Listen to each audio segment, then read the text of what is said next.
Hi, kids. Okay, I'm gonna do a little talk about something that my friend Mo often talked about. My friend Mo, he talked so much, but you know what? All the things that Mo said, Mo really meant them. So we're talking about momentum. First of all, you need to understand what momentum is. Momentum is just mass times velocity. Okay, the symbol for momentum is a lowercase p. That is the equation you will see on your equation sheet. It is written that way because momentum is a vector, and momentum depends on mass and velocity. The direction of the momentum depends on the direction of the velocity. Okay, units of momentum are going to be kilograms times meter per second. It does not have another unit, so it's just kilogram meter per second. Now, momentum by itself, not that exciting. What is way more exciting is when momentum changes. Well, in order to change momentum, you have to change m times v. Most of the time when you change m times v, most of the time it is the v that is changing. Not always, but most of the time. For example, if you hit a golf ball, the golf ball's mass doesn't change. You know, the golf ball doesn't explode, but the velocity does change. The one case I can think of where the mass actually does change would be like a rocket. As a rocket is moving up, it's losing fuel, so the mass would be changing as the momentum changing. But most of the time, it's just you're changing velocity, not changing mass. I'm going to do some really intense math here. I'm going to divide both sides by t. And if you take a look, if I do that, I now have change in v over t. Well, guess what? Change in v over t is a. Oh, so that really means I end up with change in momentum over time. Now, I'm going to say delta t, and I'll explain why in a minute, is equal to m times a. Well, what is m times a? Oh, that's really Newton's second law, F, which then means if I do some more intense algebra, you get this equation, which is F times delta T, and if you look on your equation sheet, it is there. Here is what this equation is saying. This is saying this is change in momentum, and this is force times time. Now, here's where you have to be careful. This force is the force that is causing the change in momentum. This time is the time that this force, which is causing the change in momentum, is acting. Okay, this quantity, force times time, is called impulse. So, just like in our last unit where you had change in energy equals work, well, in this unit, you have change in momentum equals impulse. Just like in the last unit, how much the energy changes is equal to the work. In this unit, how much the momentum changes is equal to the impulse.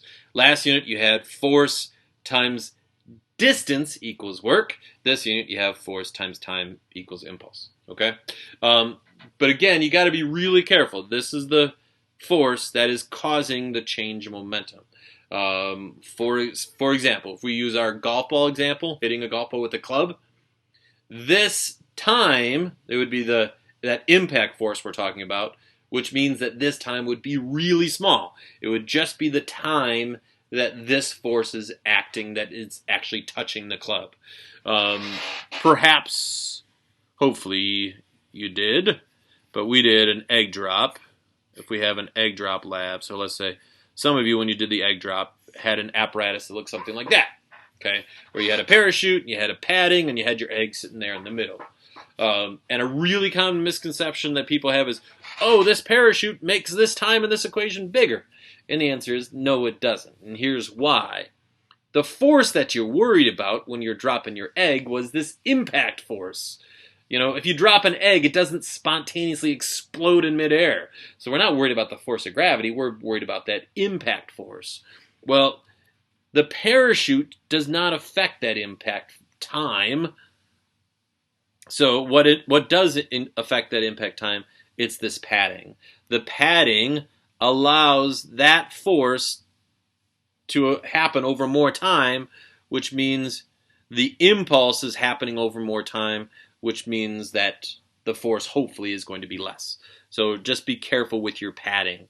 What does a parachute do? Well, if I change my equation, so now it looks like this,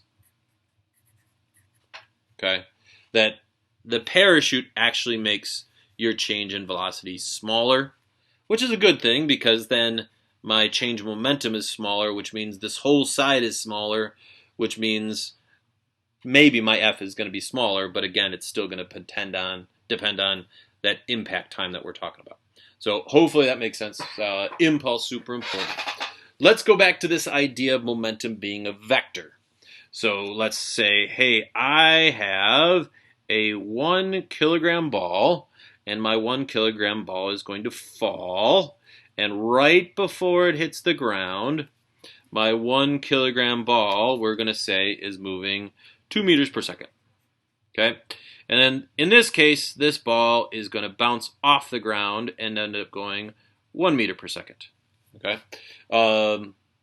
So I want to find the impulse acting on this ball when it bounces. Well, impulse is change in momentum, which is going to be m times change in v. Remember, anytime you do change in v, it's going to be final minus initial. Well, velocity is a vector. So this one's going down, this one is going up. One has to be positive, one has to be negative. Let's say we decide we're going to call this one positive because, you know, we're upbeat, positive people. That means this one is going to be negative, which then means if I was plugging this in, I would have 1, and then remember, this is going to be my final minus my initial, okay, times, so 1 is my mass. My final is going to be positive 1 minus my initial, which is negative 2. And if you do that, 1 minus negative 2 is 3. So you end up with your impulse would be 3 kilogram meter per second. It would be positive because it's occurring in the upward direction. Well, if I was to compare that to a 1 kilogram ball that again is going to hit the ground going 2 meters per second, but this time the ball is just going to stop. Well, if I was to find my change in momentum, my impulse here, I would get 1 times, 1 is my mass again, my final, which is 0, minus my initial, which is negative 2. Well, guess what? 0 minus negative 2 is 2, which means my impulse would be 2 kilogram meter per second, which means, and again, it would be in the positive direction, and I'm not sure if you're aware of this, but actually 3 is a larger number than 2, which means if you bounce, you will have a larger change in momentum, a larger impulse. Please don't memorize that. Please understand why that is, okay? But bouncing causes that to be bigger. If I was a really common graph that you will see in this unit is a force versus time graph. Well, if I was to do it for this one, hey look, the ball is falling, the ball's falling, the ball's falling. Oh, here's where the ball hits the ground. As the ball is touching the ground, the force gets bigger, and then it gets smaller again, and then it's off the ground. Well, this area is going to tell you something.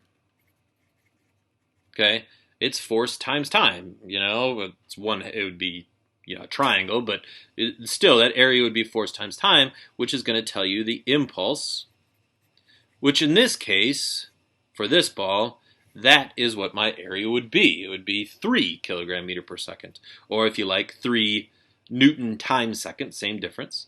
Where for this one, it would be force and time. Hey, look, my ball's falling, falling, falling, falling. It hits the ground, but then in this case, this area has to be smaller than this area because this area would equal just 2 kilogram meter per second, okay, because it's a smaller impulse. So first half of this unit is all about impulse. Second half of this unit is all about conservation of momentum. Okay? Conservation of momentum.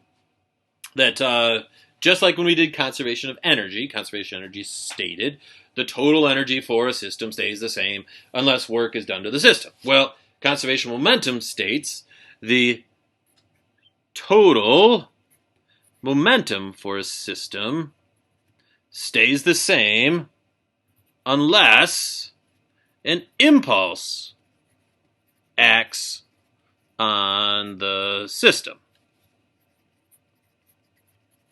Okay? So very, very similar. These are the problems where you had something like this. You drew your picture. So maybe my picture looks something like this. I have an object moving this way.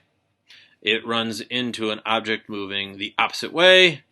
And then afterwards, right afterwards, they are both moving that way, for example. And this is my object 1, and this is object 2. Okay? Well, I would draw my picture, and then I would use my picture to write my equation. In this case, m1v1 plus m2v2 equals m1 plus m2 times v3. And then, assuming you knew enough stuff, you could solve for this or whatever the question was asking. But here you got to be careful. Again, momentum, velocity are vectors, which means if I decide I'm going to call this the positive direction, this one would be positive, this one would be negative, and then this one would be positive. But that's important that you remember when you're actually plugging the numbers in. If I was drawing my f versus t graphs for this, so let's say I had f versus t, and this is going to be for m1. Well, when they collide, so let's say, hey, it hasn't collided. Oh, it collided. The force acting on m1 is going to be to the left. Well, that's the negative direction. So, hey, maybe that graph would look something like this. Now, that area is still the impulse. That would be the change in momentum from here to just this guy. That would be the change in momentum for this one. For M2, my graph would look something like this, where it would have to be exactly the same size, exactly the same shape, but it would have to be in the positive direction. Why? Because Newton's third law. For every action force, there's an equal and opposite reaction force. So these two have to be exactly the same, so that if I was to do force and time for my system, well, guess what? I would have to get 0. Why? Because if I add this impulse plus this impulse, I get nothing. The impulse for my system is 0. Therefore, the total momentum for my system stays the same. Okay? So that is conservation of momentum. Then we talked about center of mass. Remember, the center of mass is a point that represents the whole system. Remember, a lot of times when we were drawing our FBDs, a lot of times you could just draw your FBDs on a dot. And then you draw the forces acting on that, whatever the object is right there. This dot represents the center mass of that object. Okay, same thing with this. But here's the nice thing about center of mass with this system. So rather than have two separate objects, I really just have one blob. So here's my giant blob, okay? And then here's my giant blob. Well, afterwards, my giant blob is moving this way. Before, my giant blob has to be moving this way. If I was to write my equation, big M times V, where this would be the mass of my whole system, and then this would be the mass of my whole system, and this V would be the velocity of the center of mass. The velocity of the center of mass. Well, guess what? M goes away, which means the velocity of the center of mass stays constant. Which is pretty cool, because if you could find the velocity of the center of mass someplace, you know it all the time. So if, for example, in my picture up here, over here it's hard to figure out where the center of mass is, because it's, I don't know, the two objects are over here someplace. Here it's easy to find. Why? Because it's right here. How fast is the velocity, or how fast is the center mass moving? It's moving that fast. That's the velocity of center mass. Therefore, the velocity of center mass before would have to be v3. Okay? If you had a problem where it was something like this, maybe they start together, and then there's some type of explosion where they explode away from each other. Well, the old way, you'd say, well, I had no momentum before, and then I got m1 v1 plus m2 v2, and remember, one of these would have to be positive, one would have to be negative. If this is positive, then this one would be negative, whatever. But the new way is, hey, if I was to do this in terms of center of mass, well, over here it's hard to find where my center of mass is. Here it's easy. Well, what's the velocity of center of mass? Oh, it's 0. That means afterwards the center of mass is not moving. Before it's not moving, then afterwards it's not moving. Okay? Couple other things just to remember. Okay? Anytime you see a collision, you need to think momentum. Okay? Here's why. Okay?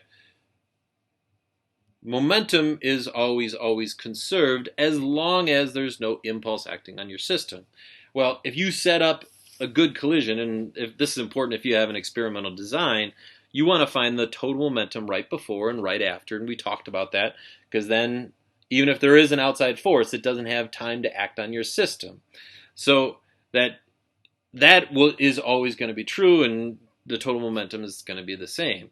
Well, the reason you don't want to do collisions with energy is that most of the time, if you have a collision, there's going to be sound produced, there might be heat that's going to be produced during your collision, which then means that your mechanical energy is not going to be conserved. So a lot of times they might ask you, hey, how much mechanical energy is lost in this collision?